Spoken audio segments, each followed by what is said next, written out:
Bago sa saksi, 600 pamilya ang nasunugan sa Intramuros, Maynila. Ang lalaking hinihinalang nasa likod ng sunog, hinuyog. Saksi live, si Jamie Santos. Jamie? Iyan, nagngangalit na apoy at makapal na usok ang bumalot nga sa mga kabahayan dito sa Intramuros sa Maynila matapos sumiklab ang sunog dito sa Cabildo Street dakong pasado alas 4 ng hapon. Ayon sa mga residenteng nasunugan, isang lalaki ang nasa likod nito.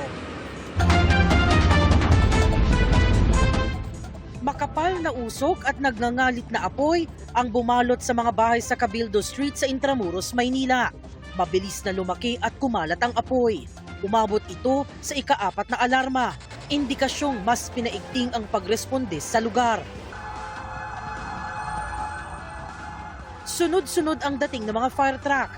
Ilan sa mga bumbero, pinasok na ang mga nasusunog na bahay para apulahin at pigilin ang pagkalat ng apoy sa mga katabing gusali at bahay. Ang mga apektadong residente, kanya-kanyang likas. Halos wala silang naisalbang gamit. Sumigaw yung asawa ko na sunog. Tapos nung lumabas po ako, nakita ko ang usok makakapal na po eh. Tapos ngayon ang ginawa ko, ginising ko na yung mga anak kong tulog. Tapos kung baba na kayo, baba. Nagdatingan na rin yung mga mga bumbero eh. Kaya lang masikip po kasi. Oo, yung daanan, yung mga tao lang talaga makakadaan. Eh may mga naghahakot-hakot pa, nakakasalubong, kaya hindi masyado Sa kalagitnaan nito, isang lalaki ang pinagbubugbog ng mga residente.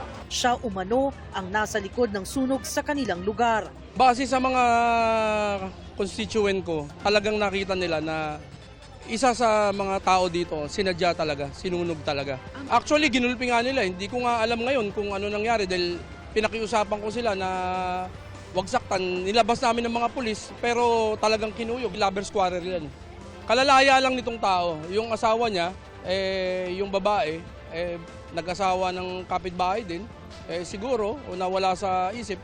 Sinusubukan pa namin puna ng pahayag ang lalaki. Hawak na ng Manila Police District Station 5 ang lalaki.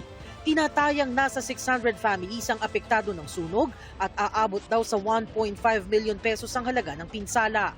Ayon sa BFP, nahirapan silang mapasok ang lugar dahil may kasikipan ng mga kalsada sa Intramuros. Kanina po napansin natin na malakas yung hangin. Then yung isa lang po yung fire hydrant natin dito sa area na ito. Medyo malayo na po yung, mayroon pong dalawa pero medyo malayo po siya. Iyan, sa ngayon, patuloy ang investigasyon ng BFP sa sanhi ng sunog.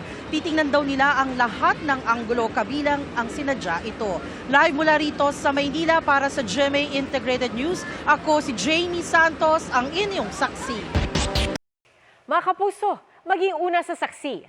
Mag-subscribe sa GMA Integrated News sa YouTube para sa iba't ibang balita.